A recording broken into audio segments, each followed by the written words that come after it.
Do you love everything football? You've come to the right place. Welcome to Beyond the Touchline, a Football Manager Central podcast with your hosts, Paul, Ryan, and Colin.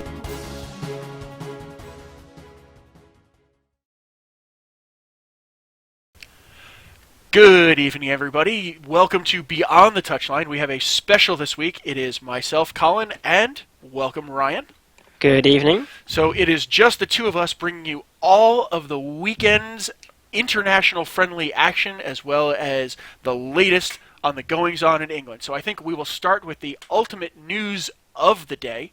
Remy Gard leaves Aston Villa by mutual consent. Surprise? No surprise. Absolutely no surprise to me. I think it's been coming. I think they're going down, so I think at the end of the season he was either just going to walk away and a failed job at the end, and I don't know who they're going to get in because Aston Villa look like they're on a very slippy downward spiral. Yeah, I think this reeks to me of one of those nerve-wracking teams going to the championship in a spiral and is going to go and at least spend some quality time in the championship, if not pull a Wigan and figure out what League One looks like when all things are considered. Another question. So Remy Gard's out. I assume this is probably some part futility, some part let's slim the wage bill down before we get there. Do you see other exodus or perhaps early end-of-season transfer business coming the way of Aston Villa? I can see quite a few of the players potentially being asked to leave because of their strict wage policy that they have there. So they've got Scott Sinclair. I can't see him playing in the Championship. Micah Richards. Quite a few high earners. I reckon Jack Grealish. I think he'll be touted up by mid-table Premier League sides and probably fall away eventually because he's a bit of a character himself. So I think they'll lose quite a few players, and I think they'll have to learn the hard way of how difficult the Championship is, and maybe, like you said, find out what League One is like Wigan. It's going to be a rough journey, but I think it's needed. Oh, I'm with you all the way. Okay, so that closes our Premier League news action. So what we thought we'd do today is we're going to go top to bottom. Well, or at least most of the bottom. So from the Championship down to the Vanarama North and South, take a look at the standing as their seasons are coming to an end, and maybe we'll share some thoughts on surprises going up, going down. So we'll start here in the Championship. So automatic promotion playoffs at the moment. We have Burnley on 75 points, Brighton on 71.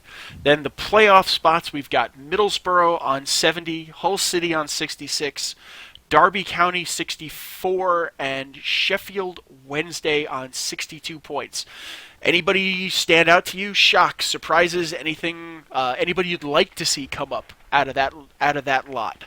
I think I'd like to see Middlesbrough back up, and I reckon it's tight between that second and third place. I think from what I see, Middlesbrough have got a game in hand over Brighton, so I can see Middlesbrough pushing up. They haven't been in the Premier League for a long time. I can't remember the last time they actually were, 2000 and something. Yeah.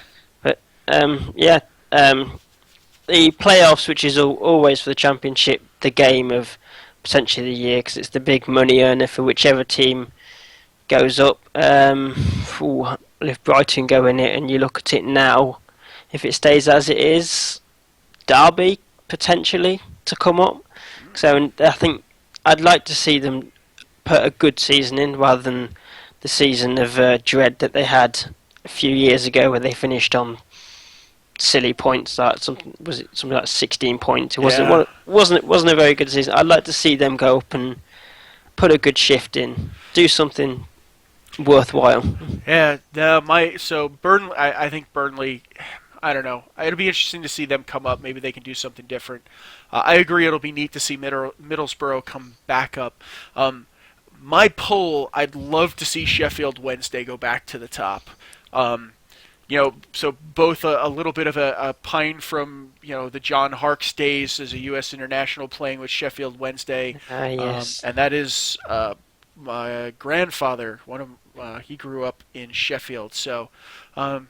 Although I will fully admit he was a Sheffield United fan, not a Sheffield Wednesday. But given that United are still one league, one division down and in the middle of the table, I'll take what I can get, and we'll pine for a little Sheffield Wednesday to go back to the top here. In the area going down, so we've got Bolton just in an amazing collapse on 26 points. Charlton on 32. Let's see, the McDons on 37. And what is it? It's 4 that go down, right? It's 3. 3. Yeah. So three go down, and we've got Fulham that are just sitting above. And you look at Bolton, you look at Fulham, 2 former Premier League teams that are down, struggling in the Championship. You look at those 2 teams, and could that be the future of Aston Villa? A real struggle for them just to try and rebuild and try and build again. You could see it. You never know. Oh, absolutely. I think if you look at the Championship, right, top to bottom, it's basically a murderer's row, right?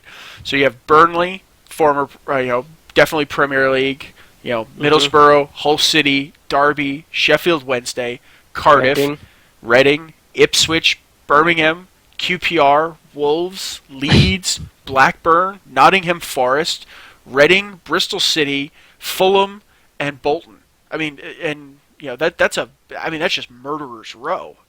It is. It shows how good the Championship actually is. I mean, the Premier League is no doubt the league for the best players, but the Championship, when it gets to this time of the year, it's really interesting to watch, because teams either put on a good run of form and promotions come their way, or at least a playoff push can come their way, or if you drop off, you can find yourself mid-table, or if you're near the bottom, a bad run of form can see you get into that relegation zone and dropping off. Yeah, so Sheffield Wednesday right now holds the bottom playoff spot at 62 points. If you go back and say, okay, 10 points is roughly, a runnable space, potentially a runnable space, right? That puts you at QPR in 11th on 51. So call it 11 points, but that puts you down to QPR. So there are an additional 5 teams that are potentially in the conversation, and that crowd is Cardiff City, they're 3 points back, Ipswich 4 points back, Birmingham for 6 points back, Preston's 9, and then QPR is 11 points off the pace. So again, some definite serious squads in there. So it should be a fantastic run into the end of the season. Yeah, it always is Championship. It's always the good time of year to watch. Okay, so moving to the next level down, we have Football League 1. So currently leading the pace is Burton Albion on 75 points, and then in the second automatic promotion spot we have Wigan Athletic on 74, so it looks like they found rock bottom and are bouncing. The promotion playoff spots, we have Walsall at 68 points, Gillingham on 66, Millwall on 65, and Bradford City on 64 points. Again, in an interesting spot here, if you use that 10 points to make a run, that gets you down, so 64 down, that gets you down to 14th place Peterborough United, and they're at 51, so 13 points. But that crowd includes Barnsley, Rochdale, Coventry, Scunthorpe, Port Vale, Sheffield United, Southend United, and then Peterborough.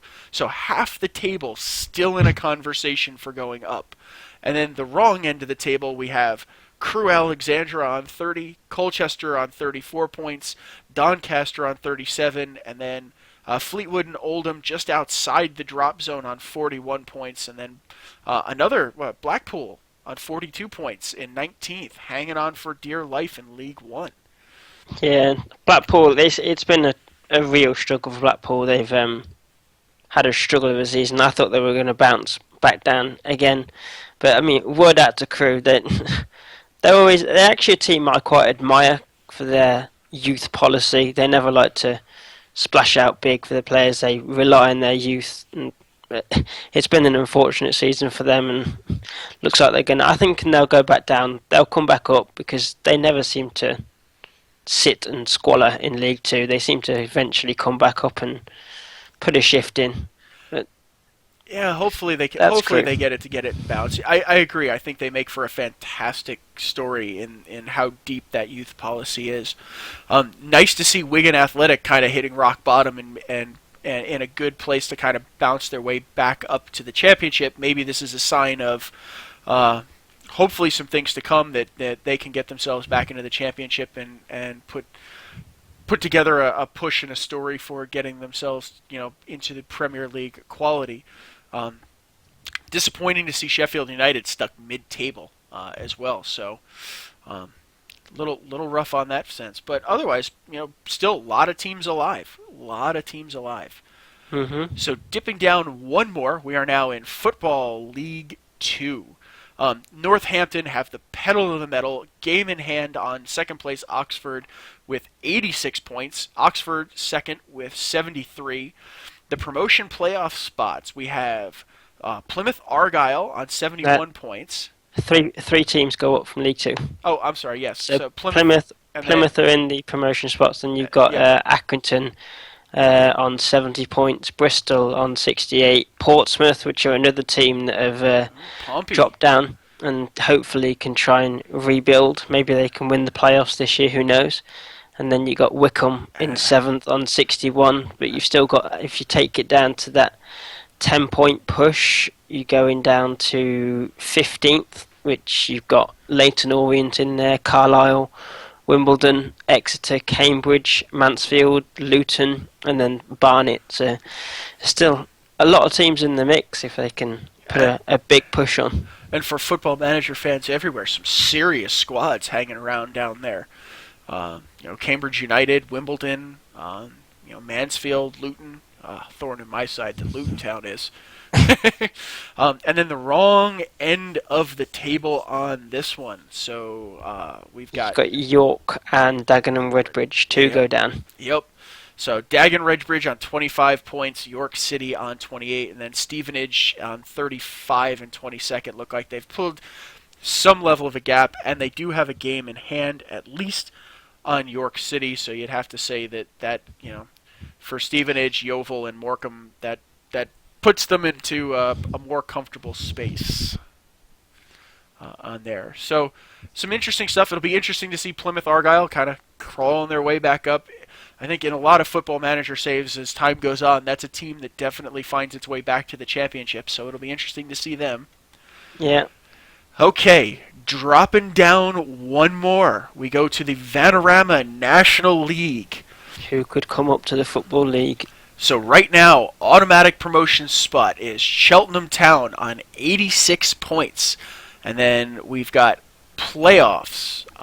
Forest Green Rovers, Grimsby Town, Tranmere Rovers, and Dover Athletic. So the spread, just to give you a little picture here, Forest Green in second on 84 points are still pushing for the top. They're on 41 games each. Grimsby has got 3 games in hand on 72 points. Tranmere's in 4th on 41 games at 69 points. Dover Athletic with 2 games in hand in 5th on 68 points. Now, if you use the 10-point rule again, we'll do that. That gets us down to Lincoln City in 11th on 57 points. Although you have to kind of... Barrow's got 2 games in hand, so in 13th. So they could climb their way into the conversation. But teams in the hunt, or at least in the conversation, we've got Braintree, 2 games in hand, 68 points. Eastleigh, 2 games in hand, 66 points. Wrexham, 1 game in hand at 65. Gateshead, no games in hand on 63. And Macclesfield Town, 1 game in hand on 57. Lincoln City, no games in hand on 57. So plenty of teams still hunting in that one. And then the wrong side of the equation, Kidderminster Harriers on an awful season in 24th with 28 points. Welling United, again, rough season, 32 points. And then Torquay United, 38 points in 22nd.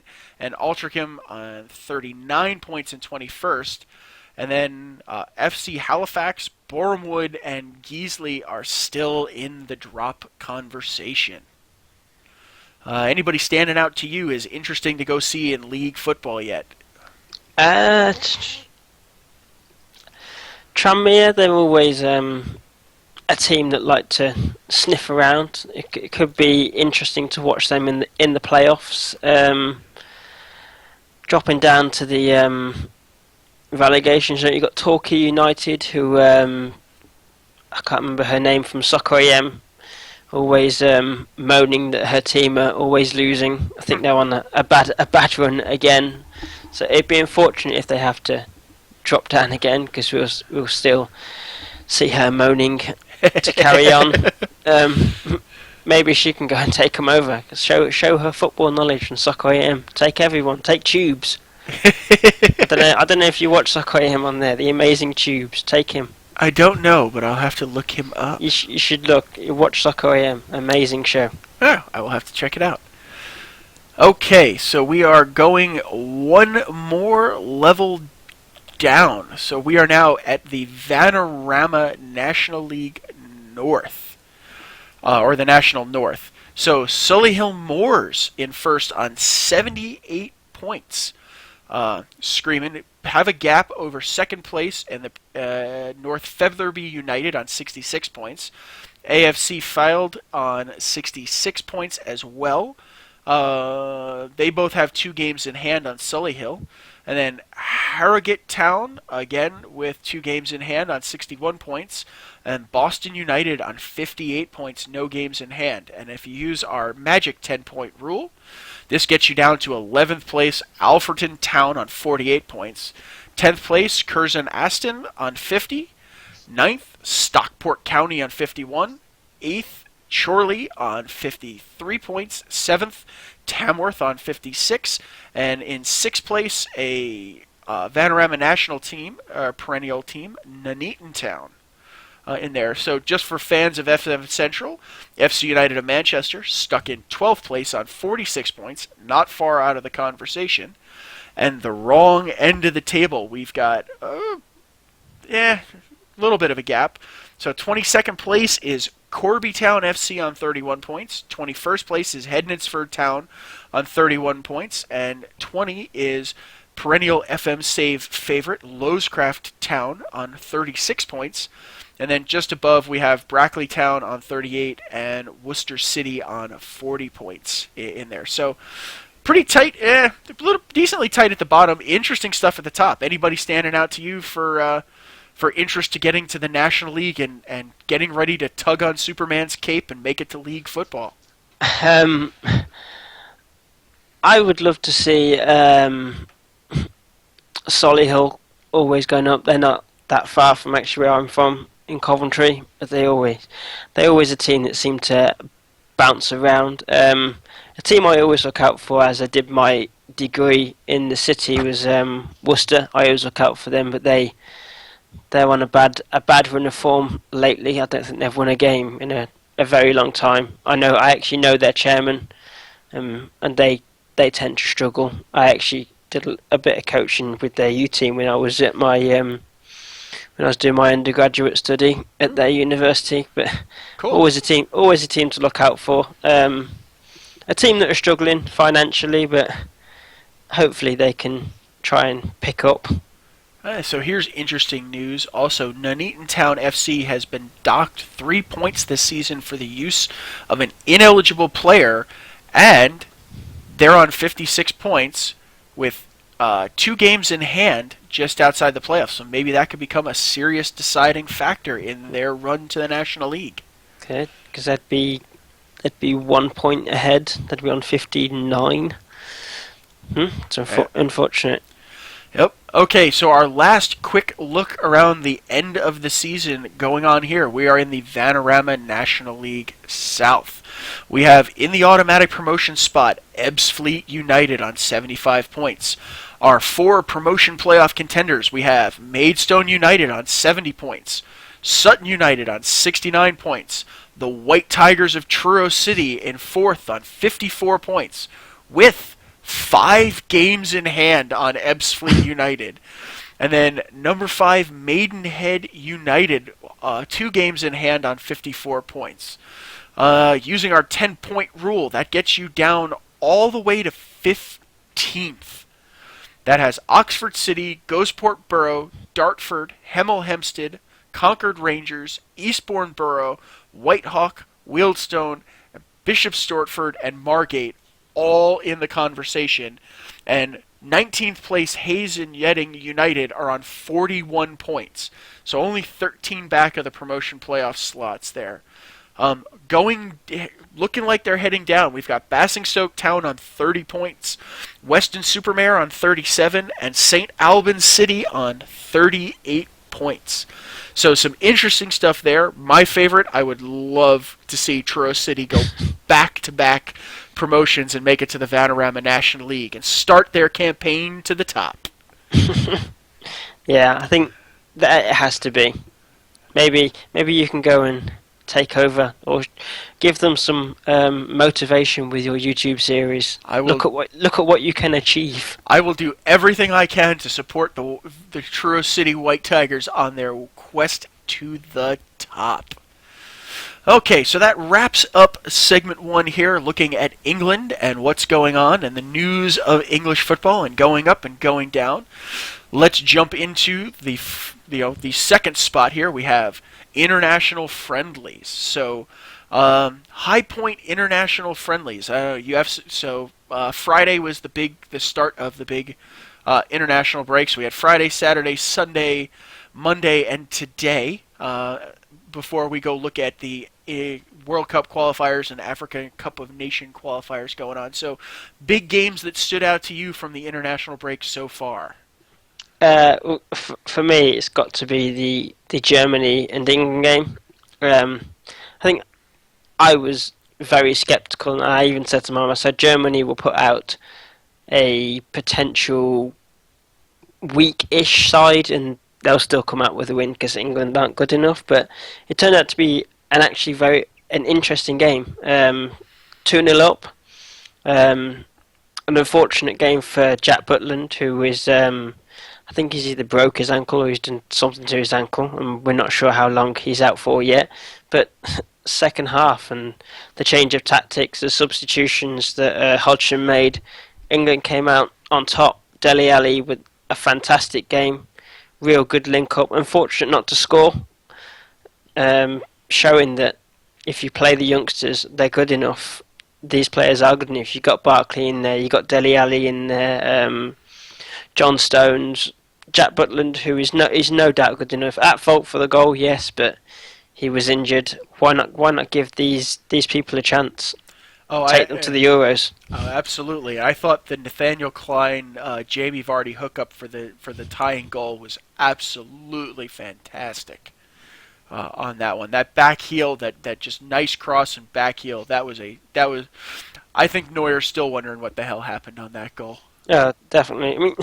I mean, I'm never one to go, oh yes, we've beat Germany, we're now going to go on and win the Euros. I'm not that sad England fan, because friendlies are friendlies at the end of the day, and sure. you can win a friendly, go into a tournament, and it be completely different. And that's happened before to England. They've won all of their friendlies before tournament, and then they've gone into the tournament and had an absolute nightmare, and gone out of the group stages or gone out straight after the group stages and had a horrific tournament. But I think if we go out and play like we have done, I know we didn't win tonight against the Netherlands, but if we play like we did against Germany, with the fight, the spirit, the young players that clearly want to be out there and represent their country, I reckon we could push. I don't think we'll win it, because I don't think we've got that quality yet, but I reckon it should be a better tournament for them. Excellent. So, other interesting friendly highlights. So, from Friday, we had Bulgaria 1, Portugal 0. You think there's anything to the hoodoo of penalty misses that are going on with big La Liga stars, with Ronaldo fluffing in one in that one? Maybe, who knows? It could be a sign of things to come. If he's missing penalties now, can he miss them if we play England and it goes down to a penalty shootout? Hey. Fortunate. From Sunday, we had one big friendly on the table, and that was Romania 0, Spain 0. Is it too early to say that the great Spanish side may be over, or this one of those? It's a friendly, it happens. I think I reckon Spain. I don't think they'll do it as well as people predict in this Euros, and I reckon they'll need to do a good rebuild after it to show their power, because they've got a lot of youngsters that can come through. It's a bit like Germany; they've got a lot of youngsters, and it's scary what is coming through. But I reckon they'll take the squad that most people predict. I don't think they'll win it. And then they'll do a rebuild and bring up the youth players, and we'll see a fantastic Spain side that will just come out of nowhere, because the talent that they've got is unbelievable. So do you see change in leadership, or do you see Del Bosque going through this cycle and taking on the rebuild project himself? I reckon he'll leave. If he wins, then he'll definitely leave, because he would have done it all then. I think he's done the World Cup with Brazil. Did he do it with Brazil? I'm sure he's won the World Cup. If he wins, I reckon he'll go. Okay. It's interesting. That's another point for Germany. If Germany win the Euros, is Joachim Löw going to pack up his bags and say, "I've done the World Cup. I've done the Euros. There's not much I can do now with Germany." Yeah, at that point it becomes very difficult to want to motivate yourself to get out of bed the next day, because what the hell, what else do you need to do on that one? Interesting friendly results from today. So speaking of Germany, a 4-1 thrubbing of Italy in that. Other interesting notes, Scotland takes down Denmark 1-0. We mentioned the Netherlands 2, England 1. Portugal 2, Belgium 1. Switzerland drops its second friendly of the break to Bosnia-Herzegovina 2-0. Anything else in there? Iceland 3, Greece 2. That's kind of an interesting one. Norway won. Norway beat Finland. We've got to get something in there for Paul. Oh, absolutely. Norway tackles Finland 2-0 in there. And Sweden, Czech Republic is a 1-1 draw. So, anything stand out to you in that one? The Italy. I mean, it's always interesting. Italy. I'm not a fan of their style of play. It's very. It's like Paul said. The league is absolutely dreadful. Very defensive, which is quite ironic for Paul to say. But Germany have come out and showed that they can beat a team with good players. Italy do have good players, but they're in need of a radical rebuild and potential change of style. But I can't see that happening, because the Italians, they are stubborn and they have their own way that can work, but it's very break us down, we'll score one and then we'll try and shut up shop. Against teams like Germany, who they showed it in the England game, they will pass the ball out of the back and they will try and break you down in any way they can. But yeah, no, it's interesting to see. I think there's such a big balance, and I wonder if the conversations of Conte leaving at the end of the Euros and that is starting to weigh a little heavy on that squad, as well as time weighing heavily on that particular squad. So interesting to see how they do come the summer. Mm-hmm. Okay, so that covers the international break and Euro prep. So let us leap headlong into competitive international play during this break. And we've got African Cup of Nations at FIFA World Cup qualifying. So just a quick cruise through the African Cup of Nations here, just to look for some interesting scores across any of what we got going on. So in this cycle, Group H, we had Ghana beats Mozambique 3-1. Interesting one on that one. Ivory Coast only beats Sudan 1-0. Tight one on that. Big clash in Group G. We have Nigeria 1, Egypt 1 on that side. Algeria goes with Ethiopia and beats them 7-1 in Group J play. Let's see what else. Cameroon and South Africa play to a 2-2 draw in Group M play on that, which was a pretty interesting run for that one. Group H, in the return fixture, we had a 0-0 with Ghana and Mozambique. What else we got going on in here? Zimbabwe goes 4-0 over Swaziland. Chad has withdrawn from the tournament. Sierra Leone beats Gabon 1-0. What else we got here? Tunisia 0-0 with Togo. And that one, just looking at other scores. Algeria plays to a 3-3 draw with Ethiopia. Interesting one there. Egypt tackles Nigeria in the return fixture 1-0. And South Africa and Cameroon play to a 0-0 draw in the Group M return fixture. So some interesting from the big game coming tonight. We have Sudan and Ivory Coast playing in a return fixture. So some interesting results going on there in Africa. Yeah, it's always a tournament. I actually like to look out for the African Cup of Nations. Anyone who's following my Football Manager save will know that I'm actually managing the Ivory Coast, and I've got the Cup of Nations coming up. So I like to watch out for it because it's. I think it's an undervalued tournament. Not many people go out of their way to watch it, but you get some interesting players out there, and scouts are always looking. And then you could find a wonder kid. You never know. Oh, absolutely. And I'd say for people if you haven't gotten a chance to watch it or get into any of it, I highly recommend the tournament. Typically, great fans. Qualifiers are usually pretty crazy. It's a very enthusiastic fan base. And I agree. I think the football is largely underrated. There are very good footballers in Africa, and you just got to go look on that. So highly, highly recommend. So let's shift gears to the thing we all dream, the 2018 FIFA World Cup in Russia. So let's start in South America in the CONMEBOL qualifiers.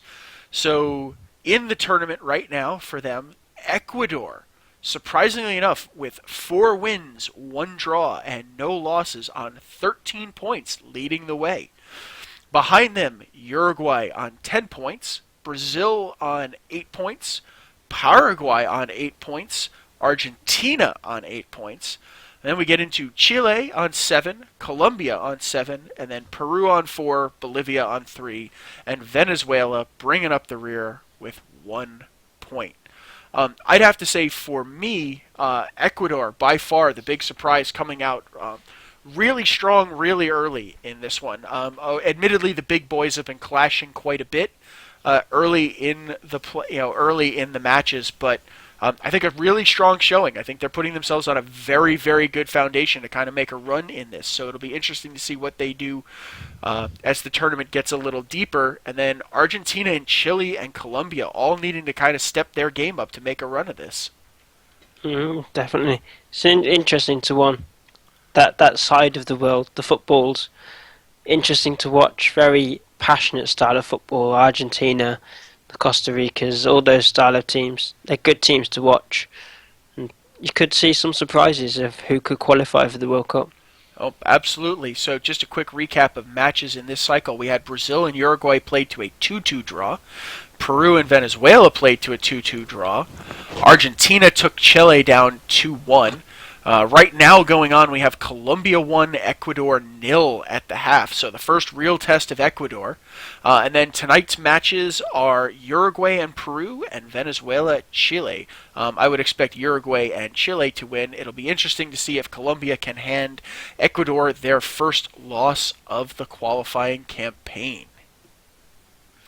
Definitely. Okay. Interesting watch.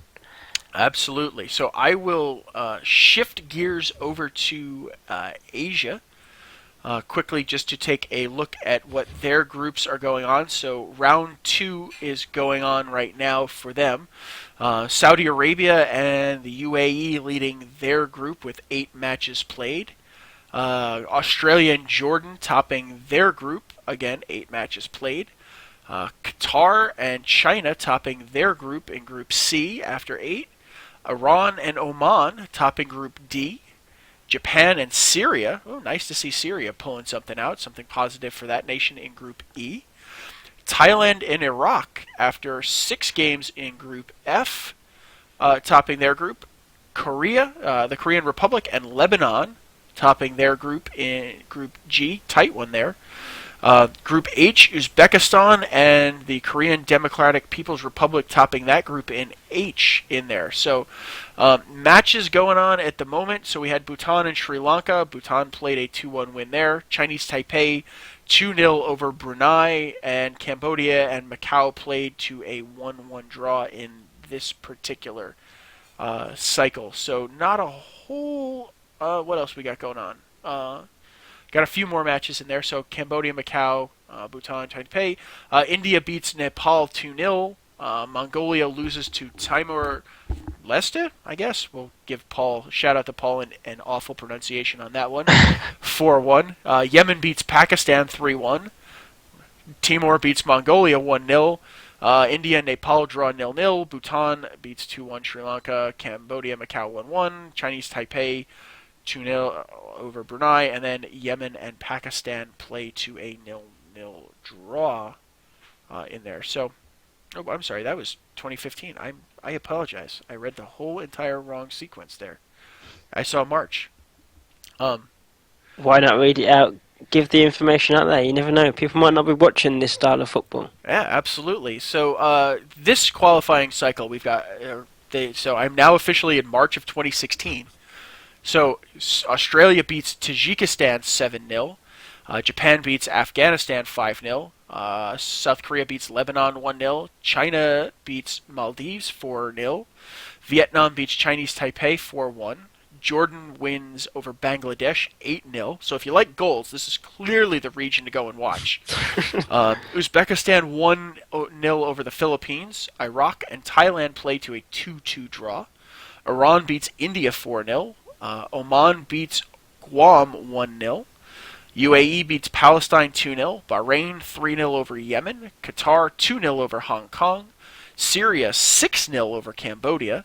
Saudi Arabia 2-0 over Malaysia. Australia 5-1 over Jordan. Afghanistan 2-1 over Singapore. Japan 5-0 over Syria. The Philippines 3-2 over the Korean Democratic People's Republic. Lebanon and Myanmar play to a 1-1. China's 2-0 over Qatar. India loses 2-1 to Turkmenistan. Uzbekistan beats Bahrain 1-0. Kyrgyzstan beats Tajikistan 1-0. Palestine goes 7-0 on Timor. Iraq goes 1-0 on Vietnam. Iran 2-0 over Oman. UAE 1-1 with Saudi Arabia, and the Maldives beat Bhutan 4-2. So definitely goals are being scored in this particular region. Oh yeah, and Australia, as long as they qualify, I can get my Socceroo chance out again. Looks like they are in a good, strong place in their group. Okay, now we're going to have to go into, that thing I don't want to talk about. So, CONCACAF. So right now in the three groups in the semifinals, Mexico is leading their group, Canada in second in theirs. Costa Rica is leading their group. Panama and Jamaica are slitting throats trying to fight for second on that one. And then in Group C, and I can't believe I have to say this, Trinidad and Tobago and Guatemala leading the group, with the U.S. drifting back in third. That hurts. So we will go to the latest scores from this particular cycle. So, games from March. We had Trinidad Tobago beat St. Vincent and the Grenadines 3-2 in the first one. Jamaica and Costa Rica play to an excellent 1-1 draw. Panama and Haiti, a 0-0 draw. El Salvador and Honduras, a 2-2 draw, in what has to be defined as the most god-awful, disappointing, aggravating game of this cycle. Guatemala beats the United States for the first time in damn near 30 years, 2-0. Mexico shellacks Canada 3-0. So tonight's games, we have Trinidad and Tobago playing St. Vincent and the Grenadines. The United States in a must-win situation to keep our World Cup qualifying hopes alive against Guatemala. Honduras and El Salvador, Panama and Haiti, Costa Rica and Jamaica, and then the late cap, Mexico and Canada, before the hexagonal is Oh, I'm sorry. There's still September. End of September is when the hexagonal is decided. So the only thing I can say about this was the showing by the United States and Guatemala was god awful. No, Guatemala deserved to win, but we should be dominating as a team. This was 1988 was the last time we went to Guatemala and lost. Now, admittedly, we have an excellent record at home against them, but right now we are third place in danger of not even making the hexagonal to get out of this. I don't even know where to start. I saw an article. Landon Donovan had called, has basically said, look, if the U.S. can't do this, Jurgen should be fired. I'm not so sure that the loss in Guatemala shouldn't have been the thing that got him canned. The team looked terrible. The first goal from corners, the shortest guy on the pitch headed the ball in. I don't know what else to say other than the shortest guy on the pitch, standing between trees. Omar Gonzalez is a huge man, and and the short guy put it in, and the goal kick that no one paid attention to for the second goal was just obnoxious. I think the one stat of that whole game that stands out to me the most was 6 of the 11 starters for the U.S. men's national team were being played out of position. To me, that's at the international level, that's unforgivable.